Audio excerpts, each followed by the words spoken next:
Hi guys, welcome back to new video in machine learning. I'm Shivaram. So ఈరోజు I'm so excited because మనం machine learning లో ఒక ముఖ్యమైన model నేర్చుకోబోతున్నాం. అదే logistic regression. ఇది మన కేస్ స్టడీ కూడా చాలా ఇంపార్టెంట్ మోడల్ అన్నమాట. So let's get straight in.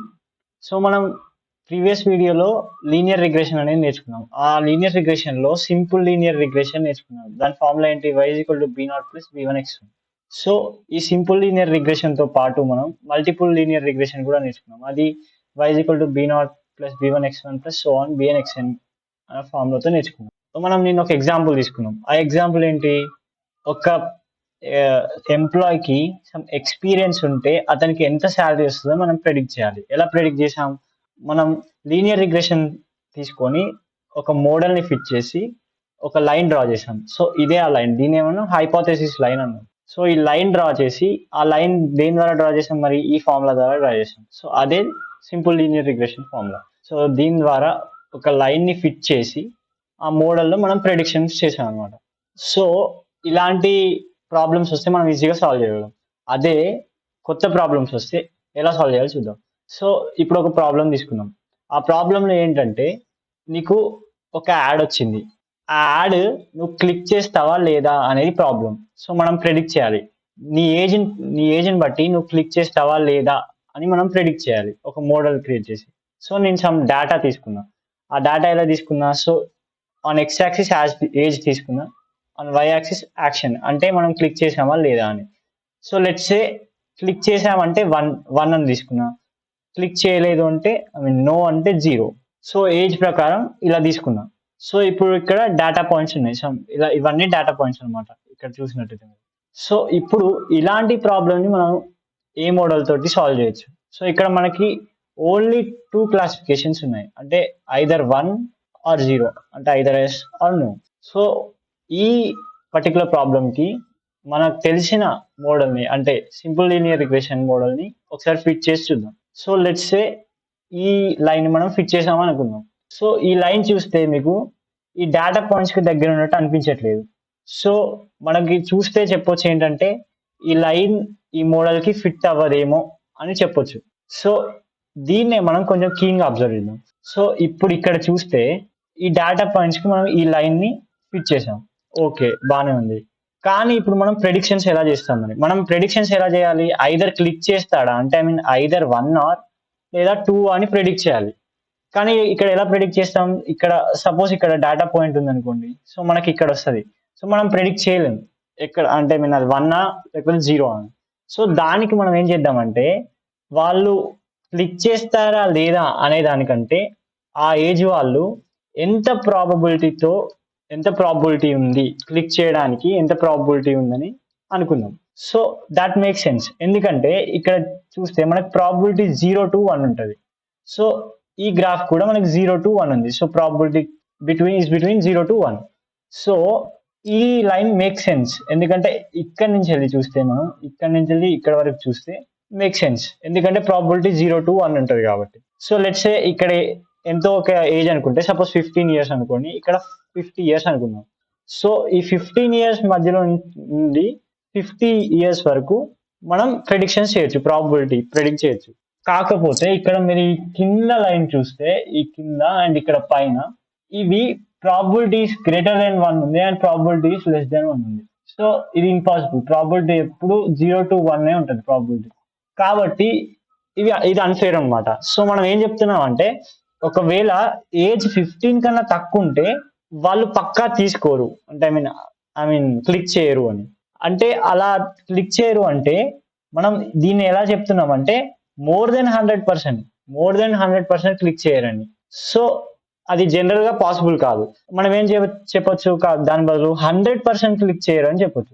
Same ఇక్కడ 50 years దాటిన వాళ్ళని చూస్తే మనం మోర్ దెన్ 100% క్లిక్ చేస్తారు అని చెప్తుంది లైన్. కాకపోతే అది నాట్ పాసిబుల్. కాబట్టి మనం ఇక్కడ ఏం చెప్పొచ్చు? 100% క్లిక్ చేస్తారని చెప్పొచ్చు. సో మనం ఇప్పుడు ఏం చేద్దామంటే ఇదే లైన్ ని కొంచెం మాడిఫై చేద్దాం. సో ఎలా మాడిఫై చేద్దాం అంటే ఇప్పుడు చూడండి, నేను ఇక్కడ ఈ లైన్ బదులు సో దీన్ని ఇలా చేశాను అనమాట, ఈ లైన్ లాగా. సో అలా చేస్తే ఇప్పుడు మనం ఏం చెప్పొచ్చు? ఇక్కడ నుంచి ఇక్కడ వరకు 100% క్లిక్ చేస్తారని చెప్పొచ్చు. సో ఇప్పుడు ప్రాబిలిటీ ఓకే, ఇక్కడ వరకు ప్రాబిలిటీ 1. సో ఇక్కడ నుంచి ఇక్కడ వరకు ప్రాబిలిటీ 1 అంటే ఇక్కడ పక్కా తీసుకుంటారండి. సో ఈ మోడల్ ప్రకారం ఇక్కడ ప్రాబిలిటీ 0 అంటే ఇక్కడ పక్కా క్లిక్ చేయరు అని.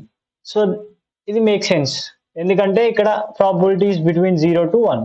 ఇప్పుడు మనకు తెలిసింది ఇది ఈ లైన్. సో ఈ లైన్ ఏంటి, జనరల్ గా సింపుల్ లీనియర్ రిగ్రెషన్ లైన్ ఇది. సో దాని ఫార్ములా ఏంటి, y is equal to b0 plus b1 x1. So ఇది ఫార్ములా. సో ఇప్పుడు ఈ ఫార్ములాని వేయాలి, సబ్స్టిట్యూట్ చేయాలి. సో దీన్ని ఏమంటారంటే సిగ్మాయిడ్ ఫంక్షన్ అంటారు. సో మనకి లాజిస్టిక్ రిగ్రెషన్ చేయడానికి, మోడల్ క్రియేట్ చేయడానికి ఈ సిగ్మాయిడ్ ఫంక్షన్ ని దీంట్లో సబ్స్టిట్యూట్ చేస్తాం. సబ్స్టిట్యూట్ చేసే ముందు ఇక్కడ p is equal to 1/1 plus e power -5 ఉంది కదా.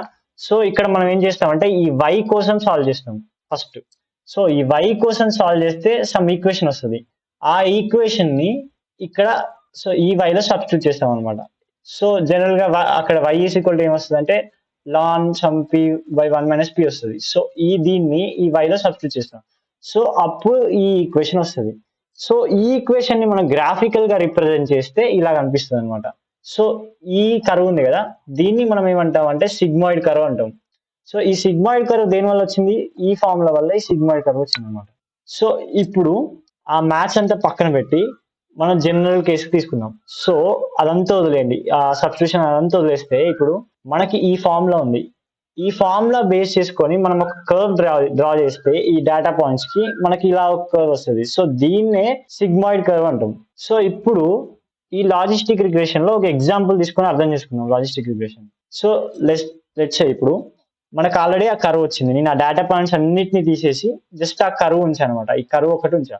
సో ఇప్పుడు నేను ఏం చేస్తా అంటే సమ్ ఎక్స్ యాక్సిస్ మీద మనకి జనరల్ గా ఏం ఎక్స్ యాక్సిస్ మీద ఏమనుకున్నాం, ఏజ్ అనుకున్నాం కదా.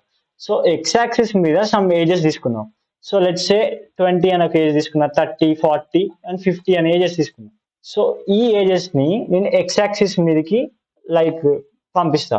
సో ఇలా ప్రొజెక్ట్ చేస్తా ఎక్స్ యాక్సిస్ మీదకి. సమ్ పాయింట్స్ ఎక్స్ యాక్సిస్ మీద ఇక్కడ వస్తాయి ఇక్కడ. సో ఈ ఎక్స్ యాక్సిస్ మీద ప్రొజెక్ట్ చేసిన తర్వాత వాటిని ఈ కర్వ్ మీదకి ప్రొజెక్ట్ చేస్తా. సో ఇక్కడ మనం కర్వ్ మీదకి ప్రొజెక్ట్ చేసినాం. సో కర్వ్ మీదకి ప్రొజెక్ట్ చేసి సమ్ పాయింట్స్ పెట్టుకుందాం అక్కడ. సో ఇవి పాయింట్స్ అనుకుందాం. ఇప్పుడు వీటిని y యాక్సిస్ మీదకి ప్రొజెక్ట్ చేస్తే మనకి ఇక్కడ ఏమొస్తాయి, జనరల్ గా ప్రాబిలిటీస్ రావాలి. సో ఇక్కడ p hat అనేది ప్రాబిలిటీలో p hat అనేది పెట్టాలంటే మనకి ఎక్కడ హ్యాట్ వచ్చినా కానీ, హ్యాట్ అనే సింబల్ వచ్చినా కానీ అది ప్రెడిక్టెడ్ వాల్యూ అనమాట. సో ఇక్కడ p hat అంటే ప్రెడిక్టెడ్ ప్రాబిలిటీ. సో మనం ఇక్కడ ప్రాబిలిటీని ప్రెడిక్ట్ చేస్తున్నాం. సో ఈ 20 years ఏజ్ కి ఎంత ప్రాబిలిటీ క్లిక్ చేస్తాడు, 30 years ఏజ్ ఉన్నవాడు ఎంత ప్రాబిలిటీతో క్లిక్ చేస్తాడు, 40 years ఉన్నవాడికి ఎంత ప్రాబిలిటీ, 50 ఎంత ప్రాబిలిటీ. సో మనం సమ్ ర్యాండమ్ వాల్యూస్ ఈ గ్రాఫ్ లో చూసేసుకుంటే సమ్ ఇలా వస్తుంది. 20కి 0.7% క్లిక్ చేస్తాడు, 30కి 23% అండ్ 40కి 85% అండ్ 50కి లెట్స్ 99.7%. సో మనకి ఇవన్నీ ప్రాబిలిటీస్ వచ్చేసాయి అనమాట. సో మనకి కావాల్సింది ప్రాబిలిటీస్ కాదు, ఏంటి మనకు కావాల్సింది ఐదర్ 0 or 1. అంటే జనరల్ గా ఏంటి, ఎస్ ఆర్ నో వాల్యూ కావాలి మనకి. ఎందుకంటే classify just we're classifying. So yes click చేస్తాడా లేదా మనకు కావాల్సింది ఇది. మన ప్రాబిలిటీతో ఏం అవసరం లేదు. కాకపోతే ప్రాబిలిటీస్ ఎందుకు తీసుకున్నాం అంటే ఆ ప్రాబిలిటీస్ తోటి దీన్ని మనం అవుట్కమ్ గా తీసుకురావాలి ఇప్పుడు. సో మనకి ఇప్పటి వరకు ఏమొచ్చింది, ప్రెడిక్టెడ్ ప్రాబిలిటీ వచ్చింది. సో ఈ ప్రెడిక్టెడ్ ప్రాబిలిటీ నుంచి మనం ఏం చేయాలంటే ప్రెడిక్టెడ్ వైని తీసుకోవాలి, అంటే ఏంది ప్రెడిక్టెడ్ అవుట్పుట్ వాల్యూని తీసుకోవాలి.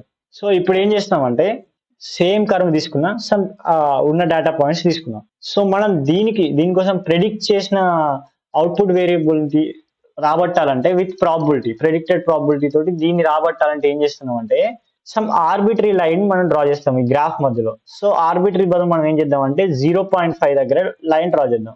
సో ఈ 0.5 కింద అంటే 0.5 కింద ఉన్న వాల్యూస్ అన్ని, అంటే డేటా పాయింట్స్ అన్ని సపోజ్ ఇవనుకోండి, అవేంటంటే మనం కిందికి ప్రొజెక్ట్ చేయొచ్చు. సో ఇలా కిందికి ప్రొజెక్ట్ చేయొచ్చు.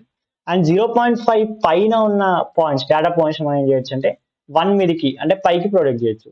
సో అప్పుడు ఏమైంది, సో ఈ డేటా పాయింట్ అనేది 0.5 కింద ఉంది అంటే ఇది ఇక్కడ ప్రొజెక్ట్ చేయొచ్చు, ఇది ఇక్కడికి, ఇది పైన ఉంది ఈ డేటా పాయింట్స్ పైకి, సో ఇది పైకి. సో ఈ వాల్యూ ఏంటంటే జనరల్ గా 0 అయిపోతుంది కదా.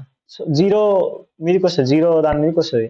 సో సపోజ్ ఇది ఫస్ట్ పర్సన్ అనుకుందాం, సెకండ్ పర్సన్ అనుకుందాం, థర్డ్ పర్సన్ అనుకుందాం, fourth person. So first person ఏంటి, ఏంటి, జీరో ఆర్ నో అంటే క్లిక్ చేయడానికి. సెకండ్ పర్సన్ ఏంటి, zero or no again.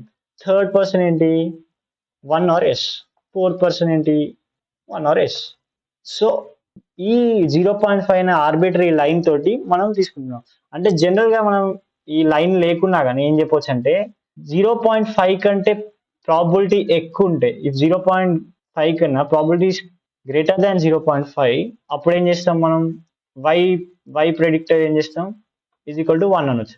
So if predicted probability is less than 0.5, less than or equal to, let's say less than or equal to 0.5, then మనం y is equal to y pred is equal to 0 అని చెప్పొచ్చు. So predicted y వాల్యూని 0 అని చెప్పొచ్చు, దీంట్లో predicted y వాల్యూని 1 అని చెప్పొచ్చు. సో ఇలా మనం y వాల్యూస్ ని తీసుకొస్తాం. సో మనం ఇక్కడ సేమ్ సింపుల్ లీనియర్ రిగ్రెషన్ ఫార్ములాని తీసుకొని దానికి సిగ్మాయిడ్ ఫంక్షన్ అప్లై చేసి మనం లాజిస్టిక్ రిగ్రెషన్ ఫార్ములాని తీసుకొచ్చి ఈ ప్రెడిక్షన్స్ చేసాం అనమాట. సో మనం ముందు చెప్పినట్టుగానే ఈ లాజిస్టిక్ రిగ్రెషన్ అనేది క్లాసిఫికేషన్ కాబట్టి మనకి ఐదర్ 2 or 3 ఎన్నో అన్ని క్లాసిఫై అవుతాయి అనమాట. ఇక్కడ 2 అయినాయి, 1 0 అంటే లైక్ ఎస్, సపోజ్ ఇది నో అనుకుంటే ఇది ఎస్ అవుతుంది. సో అలా. సో ఇవాళకి ఇంతే. ఈ కంటెంట్ కి నచ్చినట్లయితే మీ ఫ్రెండ్స్ కి షేర్ చేయండి అండ్ సబ్స్క్రైబ్ చేయండి and don't forget to hit the bell icon. So ఇప్పుడు ఫైనల్ గా ఛాలెంజ్కి వెళ్దాం. సో యాజ్ ప్రామిస్డ్ ప్రతి దాంట్లో ఛాలెంజ్ ఉంటుంది అనమాట. సో ఈ ఛాలెంజ్ లో ఈరోజు ఏంటంటే మీకు క్లాసిఫికేషన్ అంటే ఏంటో మనం ప్రీవియస్ వీడియోలో తెలుసుకున్నాం. సో ఆ క్లాసిఫికేషన్ లో టైప్స్ ఆఫ్ క్లాసిఫికేషన్, ఏమేం క్లాసిఫికేషన్ టైప్స్ ఉన్నాయి అండ్ ఆ టైప్స్ ఆఫ్ క్లాసిఫికేషన్ మోడల్స్ లో బెస్ట్ మోడల్ ఏంటో నాకు కామెంట్ చేసి చెప్పండి. So thank you for watching the video.